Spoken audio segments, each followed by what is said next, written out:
Mark chapter 5. They came to the other side of the sea, to the country of the Gerasenes.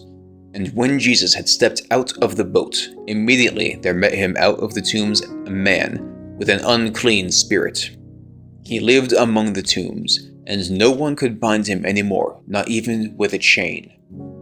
For he had often been bound with shackles and chains, but he wrenched the chains apart, and he broke the shackles in pieces. No one had the strength to subdue him. Night and day, among the tombs and on the mountains, he was always crying out and cutting himself with stones.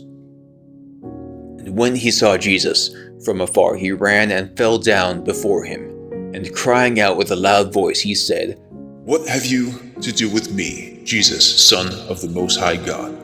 I adjure you, by God, do not torment me." For he was saying to him, "Come out of the man, you unclean spirit." And Jesus asked him, "What is your name?" He replied, "My name is Legion, for we are many." And he begged him earnestly not to send him out of the country. Now a great herd of pigs was feeding there on the hillside, and they begged him, saying, "Send us into the pigs, let us enter them." So he gave them permission, and the unclean spirits came out and entered the pigs. And the herd, numbering about 2,000, rushed down the steep bank into the sea and drowned in the sea. The herdsmen fled and told it in the city and in the country, and people came to see what it was that happened.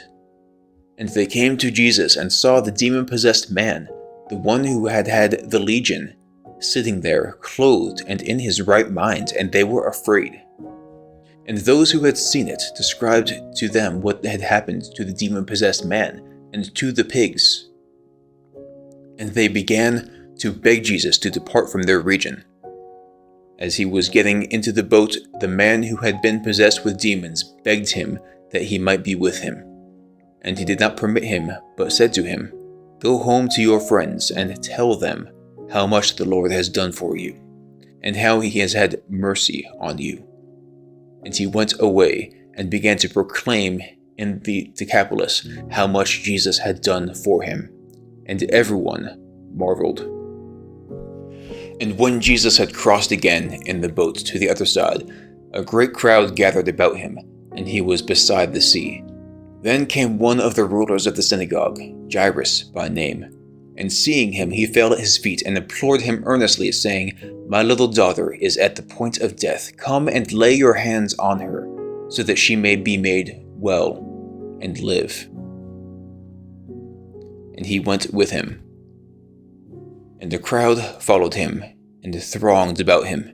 And there was a woman who had had a discharge of blood for 12 years, and who had suffered much under many physicians, and had spent all that she had, and was no better, but rather grew worse. She had heard the reports about Jesus, and came up behind him in the crowd, and touched his garment. For she said, "If I touch even his garments, I will be made well." And immediately the flow of blood dried up, and she felt in her body that she was healed of her disease. And Jesus, perceiving in himself that power had gone out from him, immediately turned out to the crowd and said, "Who touched my garments?" And his disciples said to him, "You see the crowd pressing around you, and yet you say, 'Who touched me?'" And he looked around to see who had done it. But the woman, knowing what had happened to her, came in fear and trembling, and fell before him, and told him the whole truth. And he said to her, "Daughter, your faith has made you well. Go in peace and be healed of your disease." While he was speaking, there came from the ruler's house some who said, "Your daughter is dead. Why trouble the teacher any further?" But overhearing what they said, Jesus said to the ruler of the synagogue, "Do not fear, only believe." And he allowed no one to follow him except for Peter and James and John, the brother of James. They came to the house of the ruler of the synagogue, and Jesus saw the commotion, people weeping and wailing loudly. And when he had entered, he said to them, "Why are you making a commotion and weeping? The child is not dead, but only sleeping. And they laughed at him. But he put them all outside and took the child's father and mother and those who were with him and went in where the child was. Taking her by the hand, he said to her, Talitha kumi, which means, little girl, I say to you, arise. And immediately the girl got up and began walking, for she was 12 years of age. And they were immediately overcome with amazement. And he strictly charged them that no one should know this, and told them to give her something to eat. Mark chapter 6. He went away from there and came to his hometown, and his disciples followed him. And on the Sabbath he began to teach in the synagogue, and many who heard him were astonished, saying, Where did this man get these things? What is the wisdom given to him? How are such mighty works done by his hands? Is not this the carpenter, the son of Mary, and the brother of James and Joseph and Judas and Simon? Are not his sisters here with us? And they took offense at him, and Jesus said to them, A prophet is not without honor, except in his own hometown, and among his relatives, and in his own household. And he could do no mighty work there, except that he laid his hands on a few sick people and healed them. And he marveled because of their unbelief. And he went about among the villages, teaching. And he called the 12, and began to send them out 2 by 2, and gave them authority over unclean spirits. He charged them to take nothing for their journey except a staff, no bread, no bag, no money in their belts, but to wear sandals and not put on 2 tunics. And he said to them, Whenever you enter a house, stay there until you depart from there. And if any place will not receive you, and they will not listen to you, when you leave, shake off the dust that is on your boots, on your feet, as a testimony against them. So they went out and proclaimed that people should repent. And they cast out many demons and anointed with oil many who were sick, and healed them. King Herod heard of it, for Jesus' name had become known. Some said John the Baptist has risen from the dead. That is why these miraculous powers are at work with him. But others said he is Elijah, and others said he is a prophet like one of the prophets of old. But when Herod heard of it, he said, John, whom I beheaded, has been raised. For it was Herod who had sent and seized John and bound him in prison for the sake of Herodias, his brother Philip's wife, because he had married her.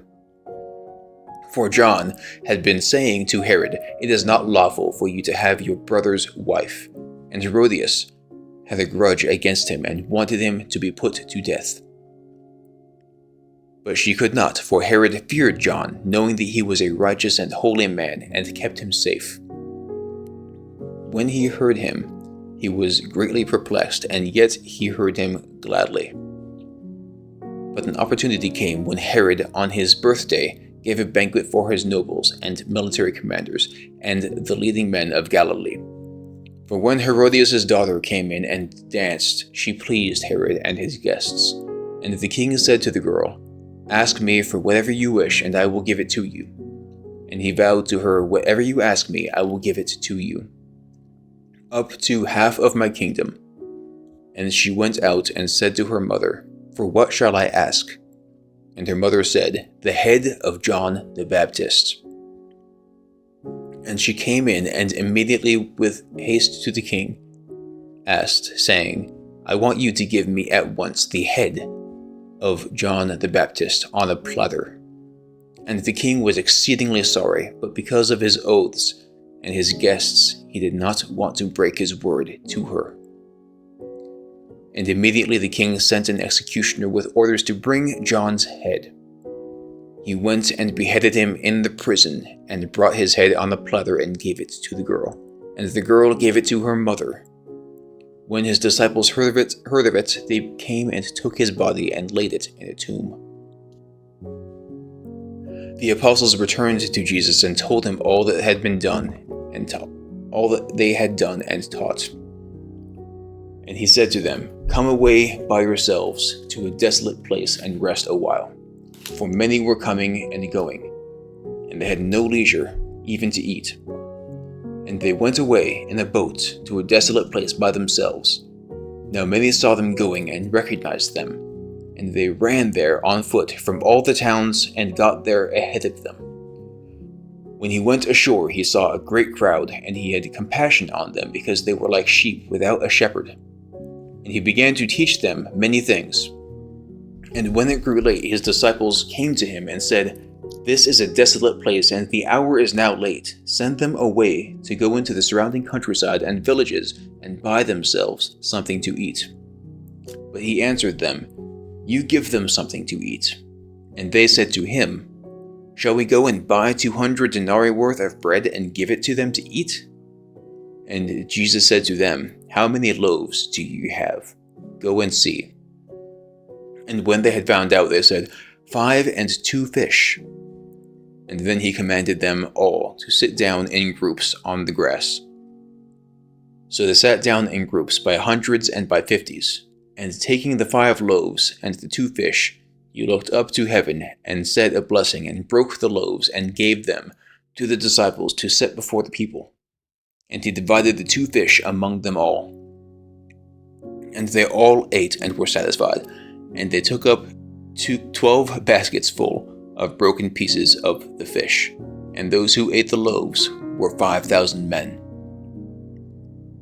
Immediately he made his disciples get into the boat and go before him to the other side, to Bethsaida, while he dismissed the crowd. And after he had taken leave of them, he went up on the mountain to pray. And when evening came, the boat was out on the sea, and he was alone on the land.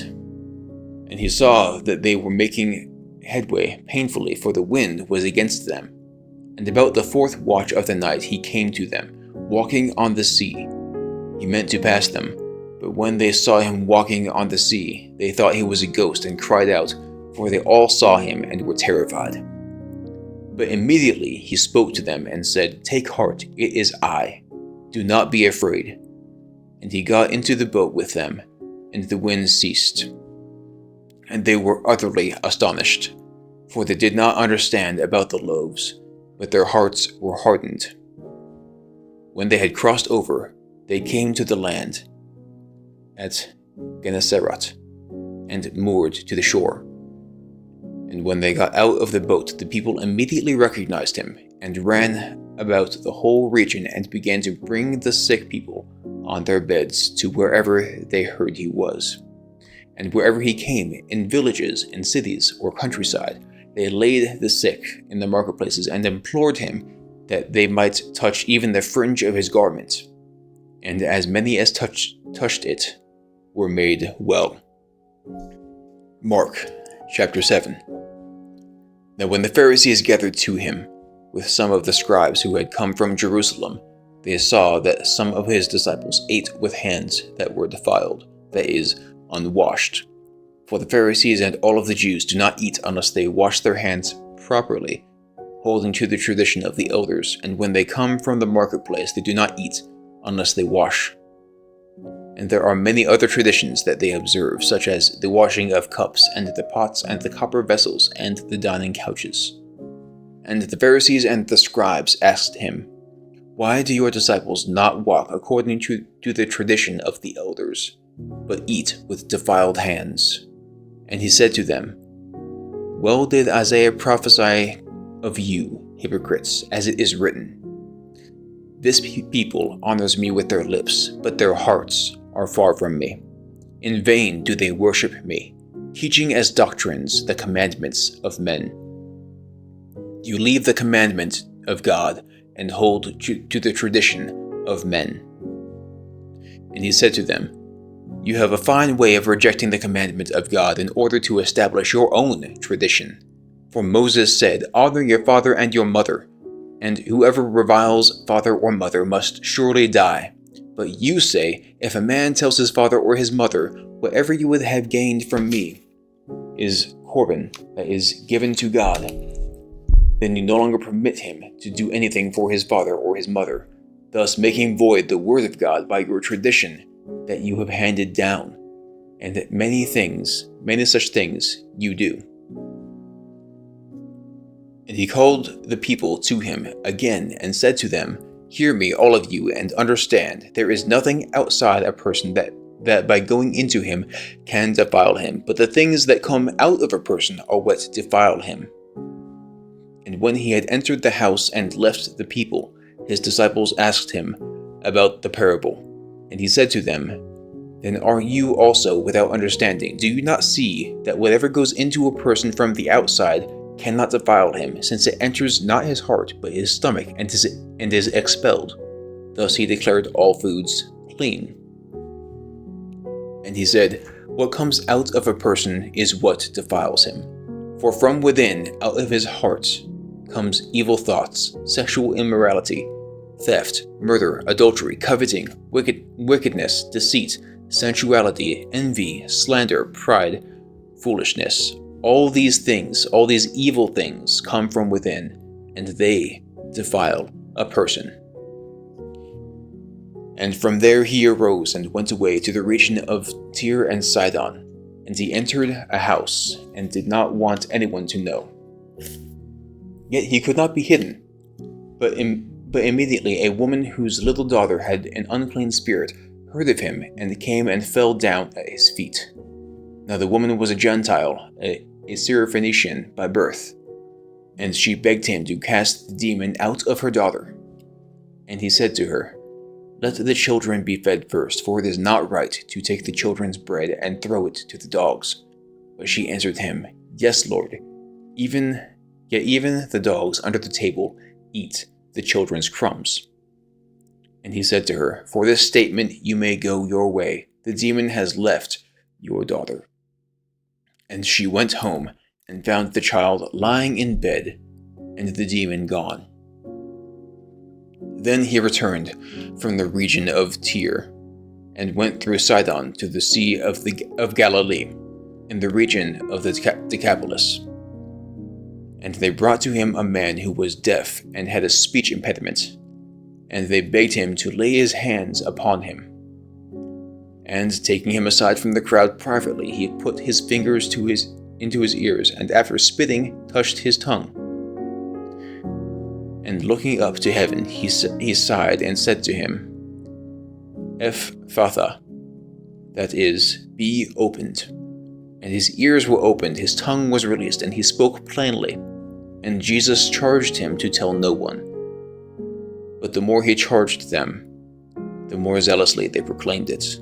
And they were astonished beyond measure, saying, He has done all things well. He even makes the deaf hear and the mute speak. Mark chapter 8. In those days, when again a great crowd had gathered, and they had nothing to eat, he called his disciples to him and said to them, I have compassion on the crowd, because they have been with me now 3 days and have had nothing to eat. And if I send them away hungry to their homes, they will faint on the way, and some of them have come from far away. And his disciples answered him, How can one feed these people with bread here, in this desolate place? And he asked them, How many loaves do you have? They said, 7. And he directed the crowd to sit down on the ground. And he took the 7 loaves, and having given thanks, he broke them and gave them to his disciples to set before the people. And they set them before the crowd. And they had a few small fish, and having blessed them, he said that these also should be set before them. And they ate and were satisfied. And they took up the broken pieces left over, 7 baskets full. And there were about 4,000 people. And he sent them away, and immediately he got into the boat with his disciples, and went to the district of Dalmanutha. The Pharisees came and began to argue with him, seeking from him a sign from heaven to test him. And he sighed deeply in his spirit and said, Why does this generation seek a sign? Truly I say to you, no sign will be given to this generation. And he left them, got into the boat again, and went to the other side. Now they had forgotten to bring bread, and they had only 1 loaf with them in the boat. And he cautioned them, saying, "Watch out, beware of the leaven of the Pharisees, and the leaven of Herod."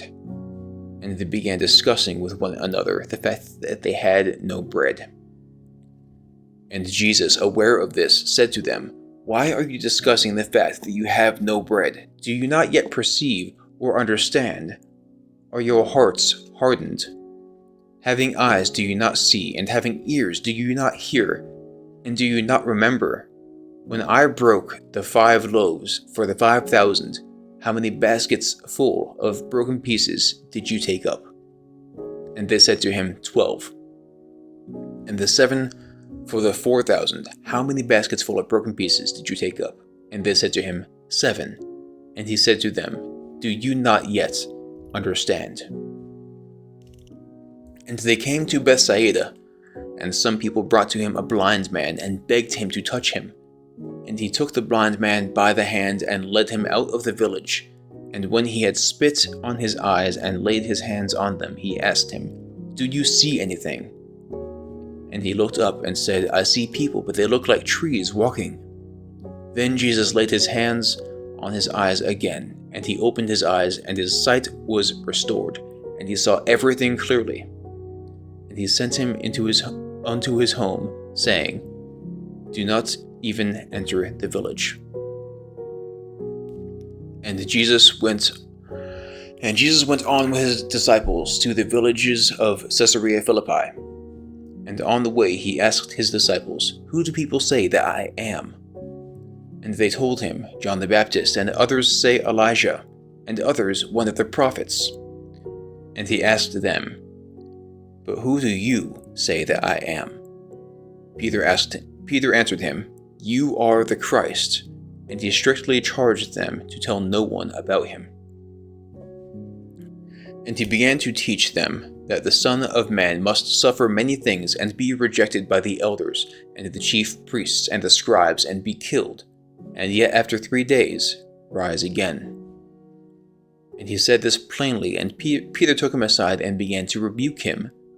But turning and seeing his disciples, he rebuked Peter and said, "Get behind me, Satan, for you are not setting your mind on the things of God, but on the things of man." And calling the crowd to him with his disciples, he said to them, "If anyone would come after me, let him deny himself and take up his cross and follow me. For whoever would save his life will lose it, but whoever loses his life for my sake and the gospel's will save it. For what does it profit a man to gain the whole world and forfeit his soul? For what can a man give in return for his soul? For whoever is ashamed of me and of my words in this adulterous and sinful generation, of him will the Son of Man also be ashamed when he comes in the glory of his Father with the holy angels."